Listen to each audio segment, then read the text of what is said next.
Bueno, muchas gracias, doctor Zárate, doctor Corral, por este curso.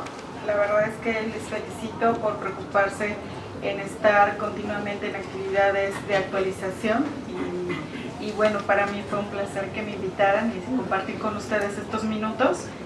Nada más que se adelantó. Vamos a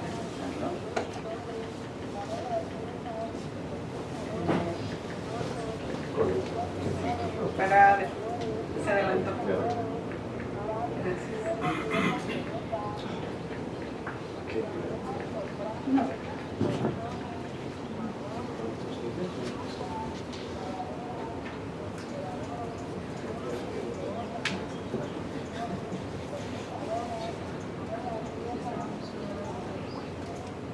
Ahí. Bueno, como ustedes saben, la verdad es que el esófago de Barrett es una entidad muy frecuente y como que también está un poco ya estigmatizada, ¿no? Tanto en el personal médico como en nuestros pacientes. La verdad es que escuchen el esófago de Barrett como diagnóstico y que prácticamente vean o lean en sus biopsias los pacientes la palabra mágica metaplasia, pues genera mucha angustia. Y la verdad es que si nosotros les explicamos todas las condiciones que lo han llevado a esa situación y el seguimiento, muchas veces el que estén completamente informados, eso les genera más tranquilidad, incluso hasta en nuestro hospital. Y no quiero poner a nadie en evidencia, cuando hay un paciente con esófago de Barrett, incluso hasta nos piden la endoscopía cada año, ¿no? Sin tener un sustento. Entonces, espero contestar estas preguntas de tener un diagnóstico y un seguimiento oportuno de esta entidad. Y bueno, pues es consecuencia de una enfermedad por reflujo crónica. La verdad es que cuando hay un desequilibrio entre los factores agresores y defensores, pues se da esta entidad como enfermedad por reflujo gastroesofágico. Y esto porque hay una, digamos, una alteración en en esta balanza de factores agresivos, en donde se ve involucrada un deterioro en la barrera antirreflujo, en el contenido ácido que regresa al esófago, alteraciones en el aclaramiento esofágico condicionados por alteraciones en la peristalsis primaria y también, ¿por qué no mencionar alteraciones en la mucosa del tipo la resistencia tisular? Entonces, ¿cuál es el resultado? Pues la suma de estas lesiones agresoras entre el ácido y la pepsina pues producen una lesión en la mucosa y generan estos cambios. Sabemos muy bien que los síntomas cardinales es la pirosis y la regurgitación, y ahora ya con el consenso de León se suma lo que es el dolor torácico no cardiogénico y la prueba con inhibidores de bomba de protones para poder decir si tienen una respuesta adecuada, una respuesta terapéutica positiva. Vean ustedes el grado de sensibilidad y especificidad que va del 71 y 44%. El diagnóstico, no hay que olvidar que podemos evidenciar cambios en la endoscopía, pero el diagnóstico generalmente es el reporte histopatológico de la evidencia de metaplasia. Y también estos pacientes, como les mencionaba anteriormente, la consecuencia del reflujo crónico van a tener, incluso si les hacemos una pechimetría, un tiempo de exposición ácido que está por arriba del 6%, con positividad tanto al índice de síntomas como la probabilidad de asociación de síntomas. Entonces, podemos tener una evidencia de reflujo complicado, evidentemente sí, cuando vemos lesiones de tipo estenótico, cuando vemos úlceras, cuando vemos la sospecha de este tejido sospechoso de metaplasia, y obviamente cuando vemos la esofagitis erosiva ya en grados C y D de Los Ángeles. ¿Por qué hacerles una manometría? Bueno, pues es importante porque a veces estos pacientes van a ser sometidos a tratamiento quirúrgico y tenemos que descartar que no hayan alteraciones o trastornos motores. Bueno, entonces este tipo de pacientes puede presentar síntomas estresofágicos, sí, pueden tener baja o nula respuesta a los IVPs. Y aquí podemos leer cuáles serían los factores de riesgo para un esófago de Barrett. Mencionan la edad, arriba de 50 años, el sexo masculino, la raza blanca, que tengamos antecedentes heredofamiliares de esófago de Barrett o bien adenocarcinoma gástrico, tabaquismo y obesidad, y les decía la historia de reflujo crónica, y estar muy pendientes de las complicaciones del reflujo cuando podemos identificar estos datos de alarma como disfagia, pérdida de peso, hemorragia, anemia y síntomas recurrentes aún después de un tratamiento antirreflujo. El diagnóstico del esófago de Barrett generalmente, les decía, es histológico y es consecuencia de una enfermedad por reflujo. Y ahora, de acuerdo a las nuevas guías, hay que ser muy enfáticos en que si nosotros vamos a hacer un estudio endoscópico, debemos suspender los inhibidores de bomba de protones de 2 a 4 semanas para poder evidenciar todos estos cambios. Las biopsias tienen un protocolo específico que vamos a describir posteriormente. Y vean ustedes, el diagnóstico diferencial es importante porque tenemos que descartar esofagitis eosinofílica, algunas alteraciones de tipo inmunológico, y esto nos va a dar la pauta, el resultado histopatológico. Entonces es muy importante poder hacer el diagnóstico de reflujo o descartarlo como tal. Y vean ustedes, ¿cuál sería el tratamiento antirreflujo en estas modalidades, específicamente en un reflujo complicado y refractario?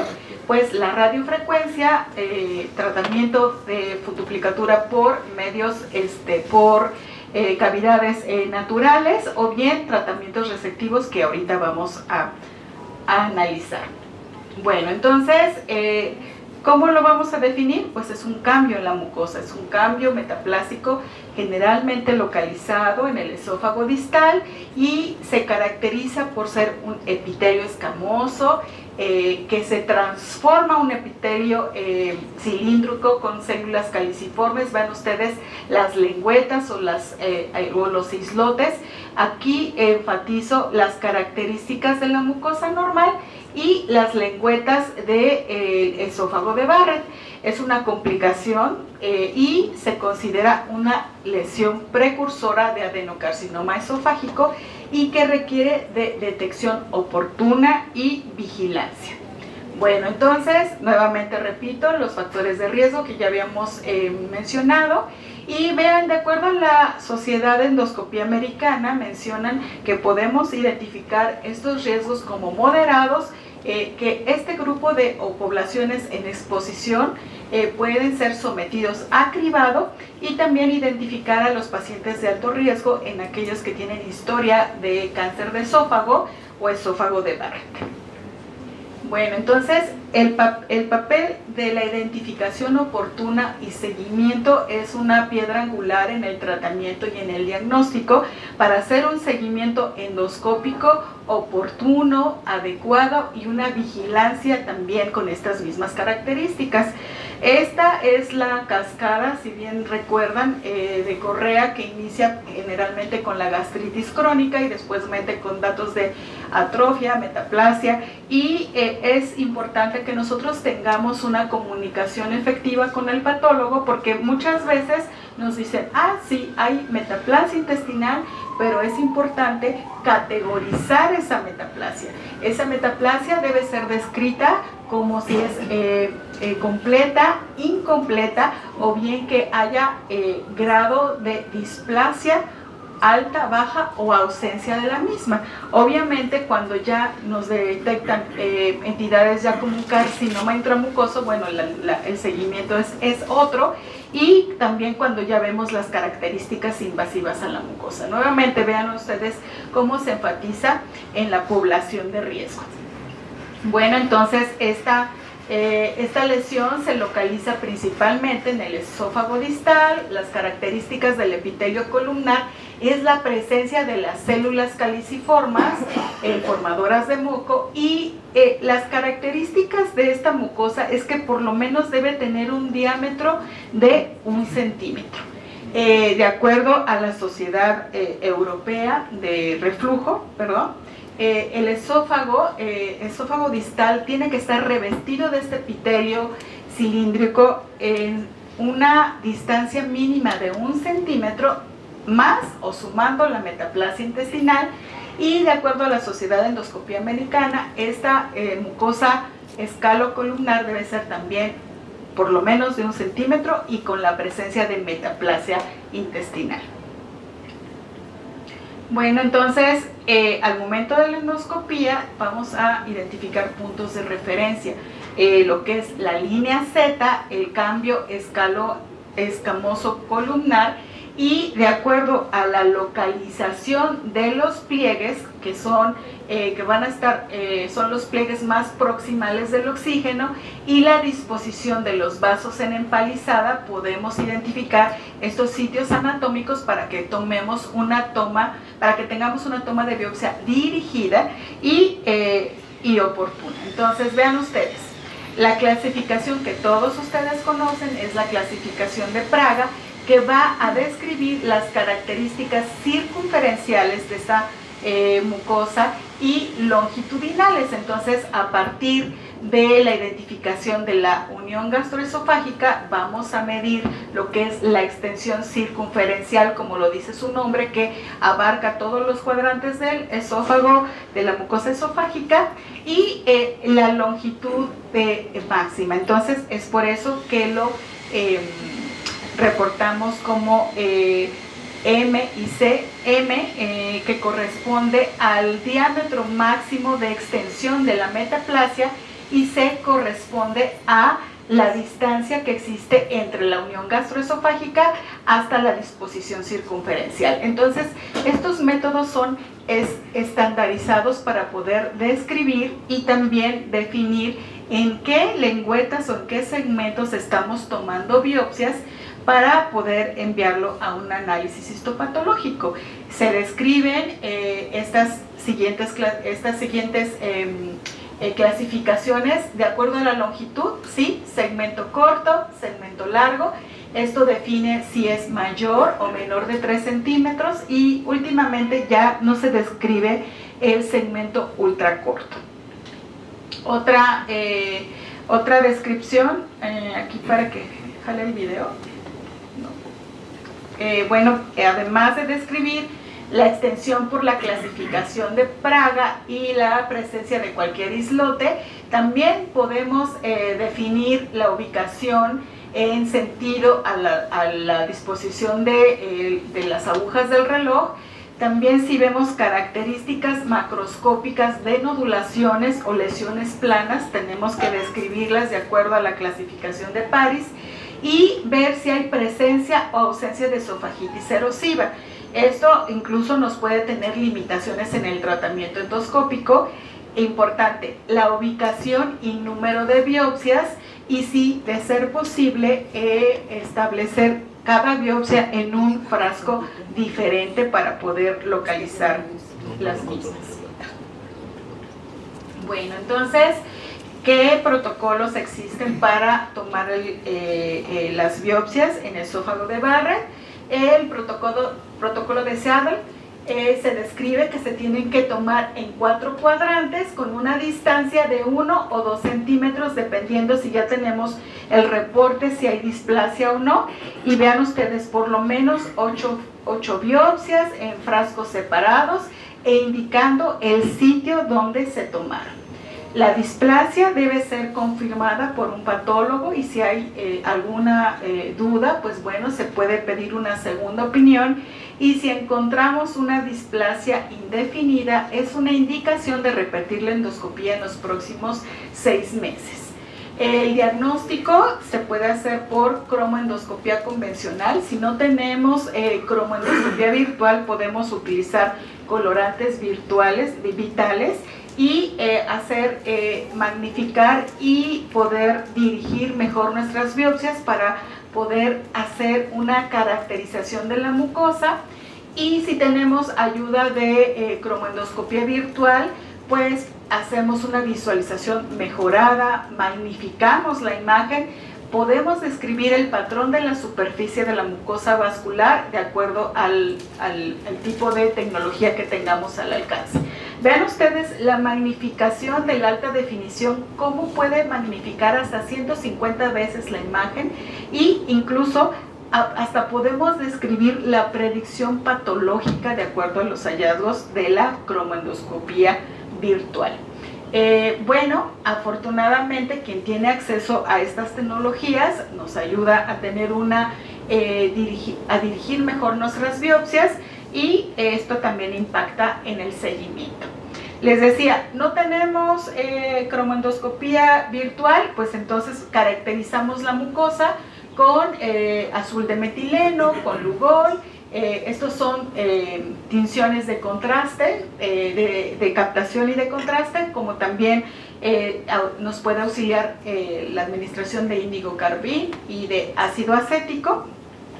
Y vean ustedes, aquí podemos identificar, si utilizamos la solución de Lugol, el signo del color rosa. Vean ustedes la sensibilidad que puede tener arriba del 90%, y aquí se describe como una adherencia al glucógeno en la mucosa normal del esófago. Entonces, no hay que olvidar estas tinciones vitales.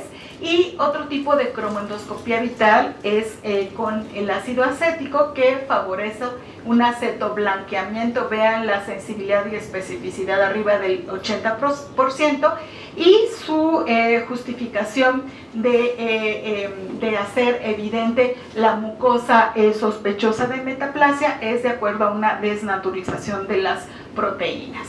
También hay otro tipo de clasificaciones, como la clasificación de Bink, en donde es la encargada de describir las alteraciones que podemos identificar de la distorsión de la mucosa sospechosa de adenocarcinoma dentro del esófago de Barrett. Entonces aquí describimos lo que son características morfológicas en el patrón mucoso y en el patrón vascular. Vean ustedes, se describen lo que son la presencia de patrones rugosos, vellosos o tubulares, y vean, dependiendo de las características identificadas, le clasificamos como regular o irregular. Obviamente, cuando vemos toda la distorsión de la mucosa y que se pierde la vascularidad empalizada, pues obviamente es sospechoso de un adenocarcinoma, pero esto puede inferir, y el diagnóstico es totalmente histopatológico. Entonces vean ustedes aquí, totalmente la mucosa distorsionada y pérdida de los vasos en empalizada. Entonces estas lesiones están localizadas dentro del esófago de Barrett y ya son sospechosas de un adenocarcinoma. Esta otra clasificación, que se llama Tollada, en donde encontramos 3 tipos, y aquí solamente es una descripción de las criptas. En el 2 prácticamente ya vemos redes, las criptas ya más largas, más elongadas, y en el tipo 3 pues bueno, ya tienen un aspecto cerebroide que puede ser sugestivo de tejido metaplásico. Bueno, entonces el patólogo nos va a decir si hay displasia de alto o de bajo grado, y también podemos auxiliarnos de estos métodos de endomicroscopía confocal con láser, que son auxiliares, en donde prácticamente podemos comparar lo que son los hallazgos de una biopsia a los hallazgos de la morfología celular mediante la endomicroscopía, y poder describir o definir la presencia de células caliciformes. Otra clasificación es la de Miami, que se aplica en la endomicroscopía confocal. Y vean ustedes, aquí se describen lo que es las características de la mucosa normal, y aquí ya la presencia de las células de Globet, que prácticamente para poder hacer y caracterizar esta tecnología se tiene que hacer un entrenamiento y obviamente tener y conocimiento de la histología normal y anormal. ¿Podemos identificar mediante esta alternativa displasia? Sí, de bajo grado y de alto grado, de acuerdo a las características de la arquitectura. Obviamente cuando identificamos displasia de alto grado, pues vemos todas esas características mencionadas totalmente, la morfología aberrada y la presencia de los vasos dilatados e irregulares. Y también vean ustedes las fotos. Va una forma secuencial desde la displasia de bajo grado hasta el adenocarcinoma, donde totalmente ya no podemos identificar una estructura regular y hay total desorganización y presencia de múltiples células columnares. Bueno, el diagnóstico lo podemos hacer también no invasivo, ¿sí? Les presento una tecnología que se llama de citoesponja. Es un dispositivo en donde lo toma el paciente y se hace como una citología esofágica y es capaz de identificar lo que son proteínas proteínas o ADN. Se cataloga como una alternativa de biomarcador con esta sensibilidad de un 82 a 94% y especificidad de 62 a 92%. Es una alternativa, pero en México creo que aún no está disponible. Y el tratamiento, como toda entidad, se concentra en erradicar la displasia o el cáncer o identificarlo en tiempos tempranos, que esto impacta en la reducción de la mortalidad, prevenir la progresión y que no haya evidencia de lesiones de tipo displásico. Entonces, ¿cuál sería el tratamiento a seguir? Bueno, pues puede haber una resección endoscópica seguida de ablación y el método de radiofrecuencia es de las primeras líneas de tratamiento recomendado. Se recomienda una sesión de 2 a 3 meses para que haya una erradicación completa y una revisión endoscópica de alta definición. Les mencionaba que aquí no se recomienda que haya una presencia de esofagitis aguda porque eso puede impactar en las características o engrosamiento de la mucosa que no permita un tratamiento adecuado. Cuando hay una lesión visible, tenemos estas dos alternativas, disección o resección. Esta última puede estar asistida por capuchón o multibanda y también si las lesiones no tienen un seguimiento histológico de erradicación, nos podemos auxiliar de la ablación y también es una alternativa en pacientes con displasia de alto grado y que no haya invasión como tal. Entonces, ¿cuáles hoy por hoy las alternativas de tratamiento mediante esta terapéutica endoscópica? Que sean lesiones menores de 20 milímetros, que no haya invasión a la submucosa y que en lesiones en áreas cicatrizales o fibróticas debemos tener un especial seguimiento y cuidado. En la resección de una zona específica o bien que sea una presencia de una displasia nodular visible, podemos hacer tratamiento de resección y vean ustedes el impacto de éxito que va desde 91 al 98% de los casos en casos de displasia y en esófago de Barrett de un 80 a un 100% de los casos. Aquí les presento las alternativas de una resección prácticamente en lesiones nodulares, las identificamos, nos auxiliamos de un capuchón para poder traccionar la mucosa, lazarla y posteriormente degollarla. El tratamiento de una lesión plana, aquí sugieren terapias de ablación. ¿Cuáles son las opciones? Radiofrecuencia, argoplasma, fotodinamia, crioterapia y vean de acuerdo a las características si es generalmente difusa o localizada. Dependiendo de esto vamos a seleccionar si aplicaremos una radiofrecuencia circunferencial o focal y también puede ser esta alternativa de seguimiento después de una resección endoscópica. Esta es un ejemplo de cómo son las placas radiales y de la radiofrecuencia. Vean ustedes cómo son la característica eléctrica, por decirlo así, es un electrodo bipolar, circunferencial o focal si solamente es la aplicación en forma de una placa. Y vean ustedes, emite cantidades de energía térmica aproximadamente de 300 watts en forma superficial con este grado de penetración en la mucosa. Y vean, favorece una necrosis, una revitalización y generalmente una mucosa normal. Hay riesgo de encontrar lesiones metacrónicas hasta en un 30% de los casos, es por eso que recomendamos un seguimiento endoscópico e histológico. Es lo que les comentaba cuando hay catéteres circunferenciales, vean ustedes, de 360 grados, dependiendo del tipo de catéter que utilicemos, es el nombre a seguir, y obviamente las circunferencias de los esófagos tienden a ser diferentes.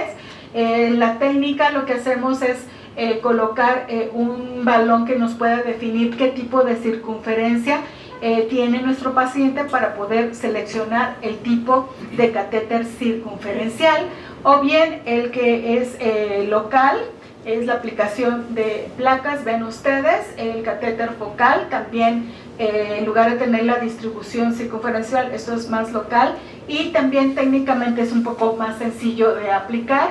Los diferentes dispositivos, las longitudes de cada uno de los mismos, y bueno, esto depende de las características del esófago de Barrett y también de las longitudes y diámetros del esófago en el que vayamos a trabajar. La técnica, pues aquí la describo como que debemos tener una limpieza e identificación previa con las referencias anatómicas muy bien establecidas e identificadas, calibrar el equipo, como les decía, medir el esófago y tener una selección correcta de nuestro catéter de ablación. Después de que seleccionamos o hacemos nuestra ablación, pues tenemos que hacer un seguimiento. Se recomienda, de acuerdo a las guías, de 8 a 12 semanas. Pueden haber focos residuales que son menores o mayores de 2 centímetros, o bien también darle un seguimiento especial a las islas o lengüetas.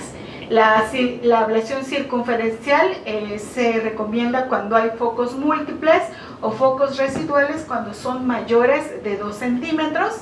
Y es lo que les decía, cuando encontramos la presencia de esofagitis aguda, no se recomienda este tratamiento porque hay cambios en el grosor de la mucosa que pueden condicionar la profundidad y la penetración de la radiofrecuencia.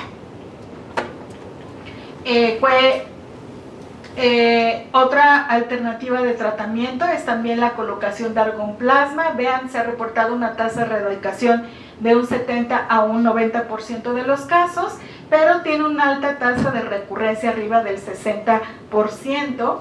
Y las principales complicaciones las pueden leer ustedes aquí: que haya estenosis, hemorragia, perforación y dolor después de la aplicación. ¿Cuál sería la vigilancia después del tratamiento? Bueno, pues hacer una endoscopía de control con alta resolución, con cromoendoscopía vital o virtual, la toma de biopsias en zonas sospechosas, identificar muy bien el sitio de las zonas sospechosas y tener la identificación como tal de displasia de alto o de bajo grado. Entonces, aquí se describe, de acuerdo a las guías, que si es de bajo grado, podemos hacer después seguimientos a 1 y 3 años después, y de alto grado, el modelo de vigilancia sugerido es de 3, 6 y 12 meses. La recurrencia, vean ustedes, pueden ser de un 8 a un 10% año en disposición de tipo en islas o lengüetas. Y en la displasia de alto grado inicial y de segmento largo se recomiendan un seguimiento de estos pacientes, por lo menos de 3 procedimientos al año, y ya dependiendo esto irlo alargando, prolongando, ya cuando no haya evidencia de displasia. Entonces, no hay que olvidar que el seguimiento de un paciente con esófago de Barrett sin displasia, de acuerdo a las guías, recomiendan 2 años, las americanas y europeas hasta cada 3 años. Entonces, si vemos lesiones planas, podemos auxiliarnos de radiofrecuencia y resección cuando son nodulares o muy visibles. Bueno, entonces, ¿cuáles son las recomendaciones de la, ya me adelanté, las recomendaciones de la vigilancia? Si es un cribado negativo, pues no hay que repetirlas, les mencionaba de 2 a 3 años. La endoscopía de vigilancia, luz blanca de alta definición, cromoendoscopía, la que tengan ustedes a la mano, accesible, identificar el grado de displasia previo para determinar el seguimiento. Y aquí, para finalizar, decimos, los pacientes que no hay displasia, cada 3 años, de acuerdo a la longitud, incluso si es menor de 3 centímetros, algunas guías mencionan que hasta cada 5 años, y la displasia de bajo grado, de 3 a 6 meses, si es negativa, lo podemos ampliar a 12 meses, pero tenemos que tener la evidencia por lo menos de 2 reportes de biopsia negativa displasia. Si es de alto grado, repetir en un centro especializado, si hay lesión visible, resección, radiofrecuencia. Si es plana, igual estas alternativas con un seguimiento de cada 6 o bien 8 semanas, y tiene que ser negativa a los 3 meses, y si es positiva, hacer uso de radiofrecuencia. No olvidar el describir la longitud y también la edad del paciente.